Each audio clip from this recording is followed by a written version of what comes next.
E, já chegando ao final do capítulo, essa passagem que eu estava lendo, ela está na página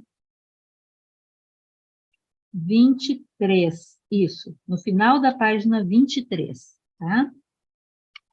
Após Badarayana, vamos lembrar lá que na reunião passada eu mostrei, tem o tempo do Buda, Badarayana, Gaudapada, não, Badarayana, Gaudapada, Govinda e Shankara, né? Após Badarayana, Gaudapada faz uma extensa análise do Mandukya, que é o Mandukya Upanishad, enfatizando a necessidade de meditação em Atma Brahma. Realmente, o texto sobre o Mandukya do Gaudapada é muito extenso e muito reconhecido, como sendo a prática real não dual, e é uma das principais influências que chega a Shankara, né? Lembra que eu comentei que Shankara, segundo algumas tradições, teria buscado Gaudapada para ser o seu instrutor, mas como era muito novinho, ele vai estudar, vai ter por seu guru Govinda. Diz Gaudapada, Atma Yoga é uma yoga superior, metafísica, focada em Atma, que é Brahman. Em nada ele é dual. Também chamada de Asparsha Yoga. Agora vai começar a aparecer o tema da Asparsha Yoga. E o autor vai dar o significado de Asparsha. Shankara, comentando Gaudapada no Mandukya, porque assim, tem o Mandukya, o Upanishad, tem os comentários, que são 4 livros do Gaudapada ao Mandukya Upanishad. O Mandukya é bem pequenininho, a gente vai estudar já mais para o final do livro, ele está aqui no livro. E depois ainda Shankara comenta o comentário de Gaudapada e o próprio Mandukya. Shankara, então, comentando Gaudapada no Mandukya, diz, a Sparsha Yoga é sem Sparsha. Isso está na página 24. É da mesma natureza que Brahman. Por que também eu estou chamando a atenção que está na página 24? Porque o nosso livro, eu peço desculpas, saiu com um erro. Na página 24, quando tem essa passagem, Shankara dizendo que a Sparsha Yoga é sem Sparsha, saiu que é sem Asparsha. E agora a gente vai ver que Asparsha significa sem contato. Então, aqui está sem contato, está errado.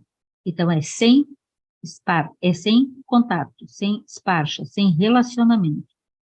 E é da mesma natureza que Brahman. Ai, Jane! Por isso que eu disse que a gente vai conversar. Estou tentando simplificar, estou tentando ir mais devagar. Essa yoga sutil, cuja união, Atman Brahman, é o único propósito, não tem nenhuma relação ou contato com o mundo objetivo. É uma yoga asparsha. É uma yoga que não tem a ver com práticas externas, é uma yoga que não tem a ver com contato com alguma coisa, é uma yoga sem semente, é uma yoga sem relacionamento, contato, referência. Portanto, ela é totalmente não dual. Asparsha significa não ter nenhuma relação ou contato com qualquer coisa do mundo do diferenciado, do mundo dual. Asparsha Yoga visa a yoga última, conhecer Brahman, que é a yoga última, onde Dhinana, a forma de funcionamento do nosso fluxo, sem depender de nada, conduz à experiência, por falta de uma palavra melhor, mas é interna, da cognição direta não dual de Atman. Ou seja, não é alguém, eu, que conheço Atman. E por isso a dificuldade desse capítulo, e que o próprio Alberto me disse, Jane, prepara, não dá para pegar tanta coisa de uma vez só. Porque para entender os textos que virão como relatos, como mística, como poesia, como orientações, instruções sobre Atma Yoga, sobre Vedanta Advaita, é necessário compreender esses termos básicos para poder fazer a leitura com um pouco menos de dificuldade e sentindo muito mais. Tá?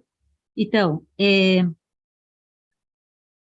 Dhinana conduz à cognição direta não dual de Atman. Então, não tem alguém que percebe alguma coisa baseado em alguma referência. Não, é sem referência, é sem contato, é asparsha.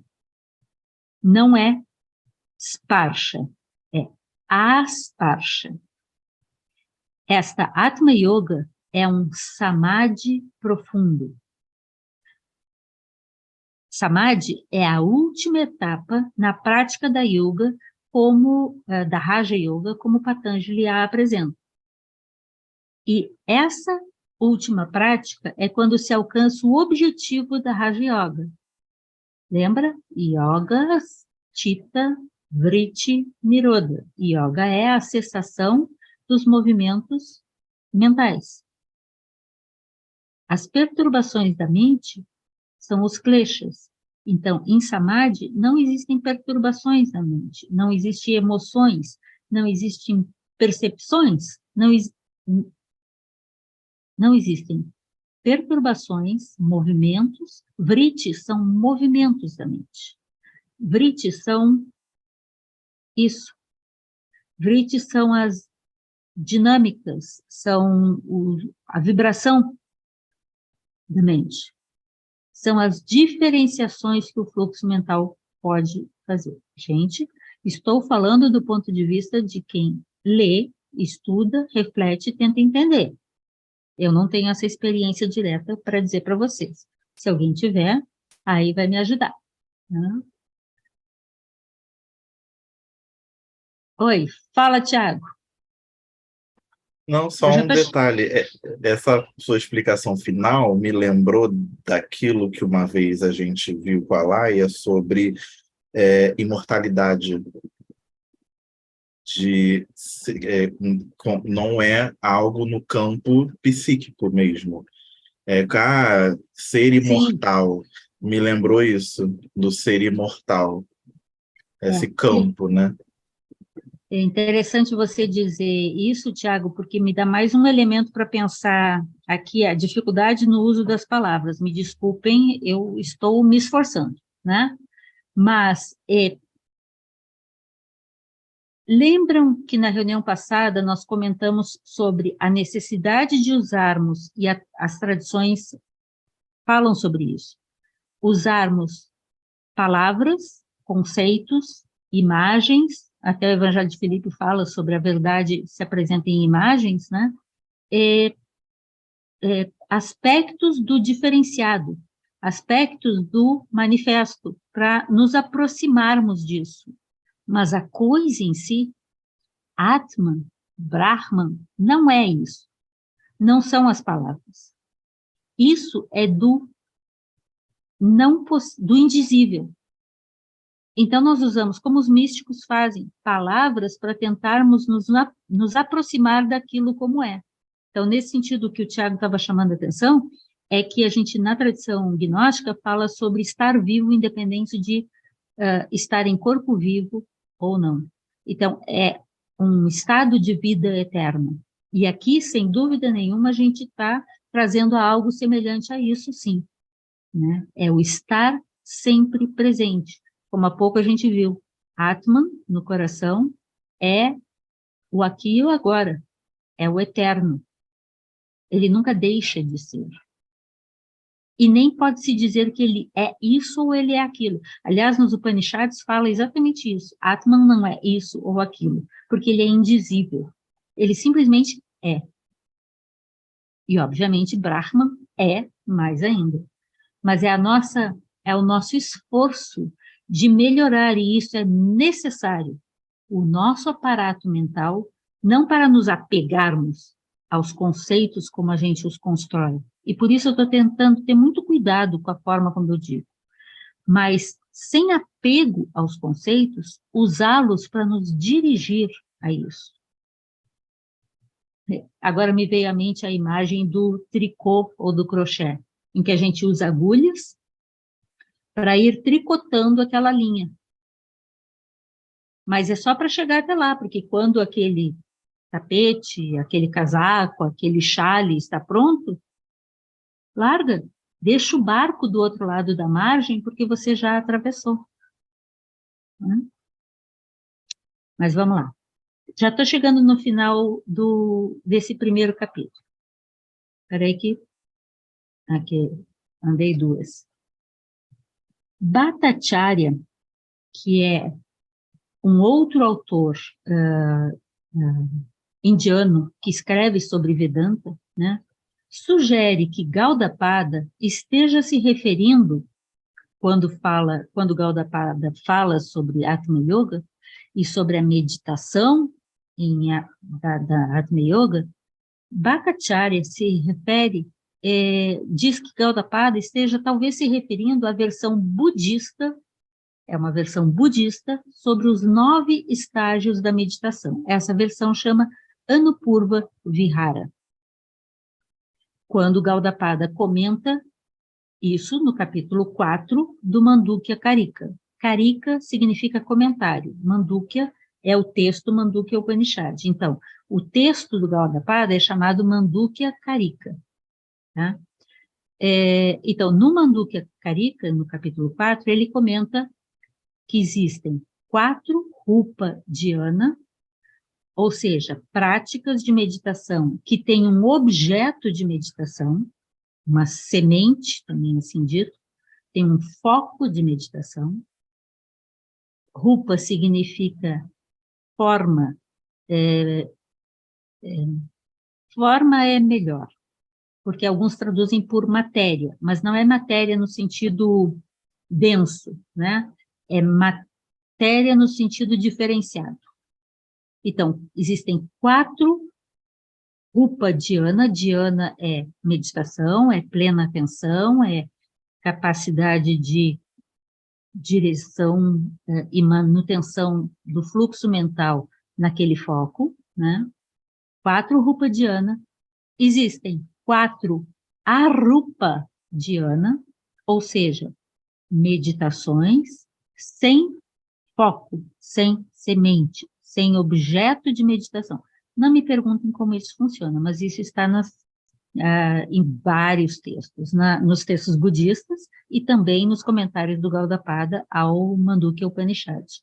Esses arupa dhyana são uma prática de meditação que abstrai de ter um objeto de meditação. E existe um 9º estágio dessa meditação, que chama Anupurva Vihara, essa meditação. Um 9º estágio, que é, eu adorei ver essa palavra, Samdhana Vedita Nirodha. Samdhana Vedita Nirodha. Gente, como é bom conhecer um pouquinho das palavras centrais, e sobre isso, inclusive, que agora, daqui a pouco, eu vou comentar. Você, quando vai estudar um material, se ele está numa língua que não é da tua cultura, e eu não leio sânscrito, né? Mal e mal leio bem o português, mas, né? O sânscrito não dá, mas eu fui estudar algumas palavras, exatamente para poder entender melhor. E vejam o 9º estágio dessa meditação, como é que é. Ele é a completa supressão das sensações e movimentos da mente. Yogas Chitta Vritti Nirodha é o estado de Samadhi. Essa seria uma meditação Asparsha Yoga, diz o Bhattacharya, que é um comentador indiano sobre o texto do Gaudapada. É atual, é assim, mais para cá, não é lá do tempo antigo. Samdhana é traduzido por percepção, capacidade de cognição, captação, discernimento no sentido de distinção. É como o fluxo mental funciona, é um dos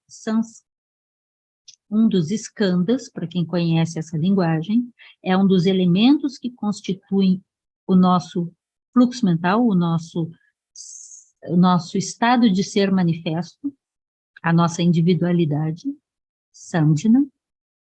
Vedita vem de Vedana, que é o segundo skanda. Esses dois skandhas, Samdhina e Vedana, são os dois que estão sempre presentes na manifestação de qualquer ser. E Nirodha é negação, é não existência, é não manifestação, é não estar. Então, nesse estado de meditação, não há nada. É o estado de vazio pleno. É o vazio cheio. É o estado que é plenamente Brahman e nada de vritis, de kleshas, de samjna, de vedana, de movimentos. É a cessação por completo. E o Bhattacharya faz a reflexão de que isso seja, que Gaudapada esteja se referindo a isso, como sendo o Samadhi dos Yoga Sutras de Patanjali. Seria uma forma de apresentar o Samadhi dos Yoga Sutras. E lembrando que Gaudapada foi o tutor de Patanjali na Vedanta, né? Então, Patanjali é instruído na Vedanta por Gaudapada. Não seria não pensável, né, de que isso pudesse ser dessa forma. Em textos budistas, também aparecem as palavras sparsha, que é contato, relação, relacionamento, algo, e asparsha, que é a negação de sparsha. Stiramati, que é um importante pensador budista do século IV para o século V, da escola Yogacara, budista Mahayana Yogacara. Ele é irmão de Vasubandhu, que muito trabalhou nessas áreas de como funciona a mente, e eles são continuadores da tradição da escola Yogacara de Asanga, né?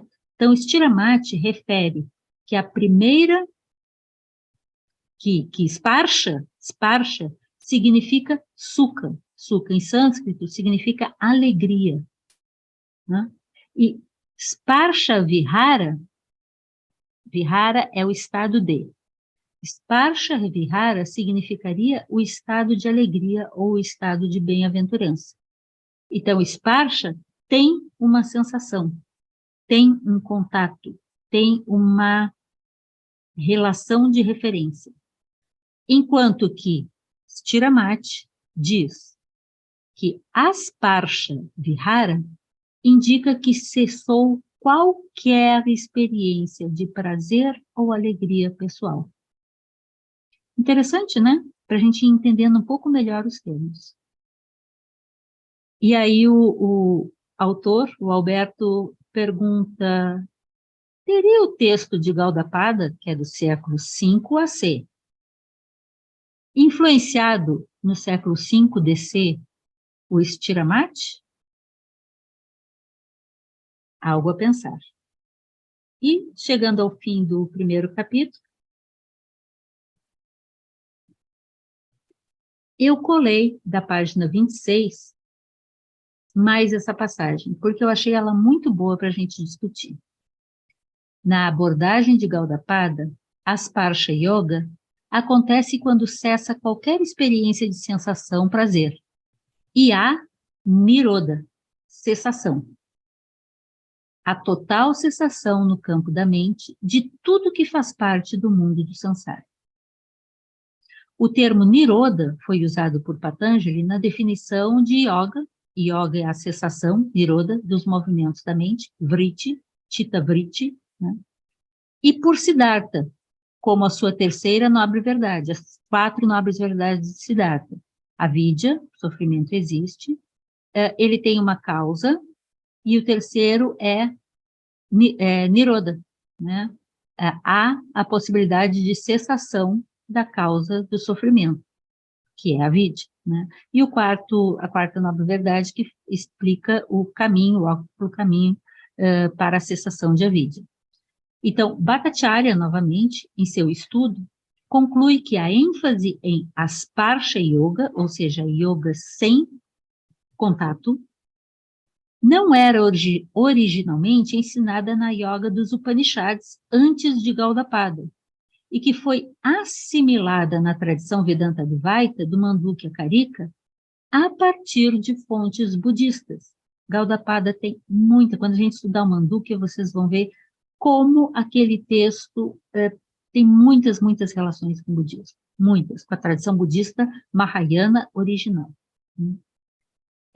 a partir de fontes budistas. Isso reforma a questão de Gaudapada ter sido discípulo de Suka. Suka, filho de Vyasa, Badarayana, nos Himalaias. E esse tópico será examinado na sequência do livro mais lá para frente. Suka foi um discípulo, era filho de Vyasa, e ambos viveram no período de Siddhartha. Asparsha Yoga e Atma Yoga são duas maneiras de apresentar a mesma prática essencial, na qual as tradições dos Upanishads, da Vedanta, do budismo e da escola de Patanjali se encontram. É enfatizado que conhecer Atman Brahman implica a vivência do Samadhi através da yoga, o que é também a meta última nos Yoga Sutras de Patanjali. E eu acho que agora é a última página. Então, Atma Yoga e Asparsha Yoga é o título desse capítulo. Fechando o capítulo, o autor vai falar sobre Samadhi, ele estava mostrando que Samadhi está ali expresso, com outras palavras, é a total cessação, Nirodha, dos movimentos, Vritti, da mente, Chitta, no âmbito da dualidade. A palavra Samadhi se relaciona com Samadhanam, que significa, olha que interessante, Samadhi, olhem a palavra, e Samadhanam, significa estabelecer a mente em Atman. Samadhi é sparsha, é a cessação do contato com tudo que não seja Atman. Como ensinou Badarayana nos Brahma Sutras, em Samadhi se toma consciência de Brahman. Em Samadhi se toma consciência de Brahman. Lembra que lá no início do capítulo ele chamou atenção sobre consciência. Samadhi é a inspiradora epifania da não-dualidade e a descoberta da identidade entre Atman e Brahman. É isso que o verdadeiro buscador busca, retirando seu eu de cena. Ele vai em direção a essa epifania da não-dualidade e a descoberta da identidade entre Atman e Brahman. Então, convido-vos para uma reflexão coletiva.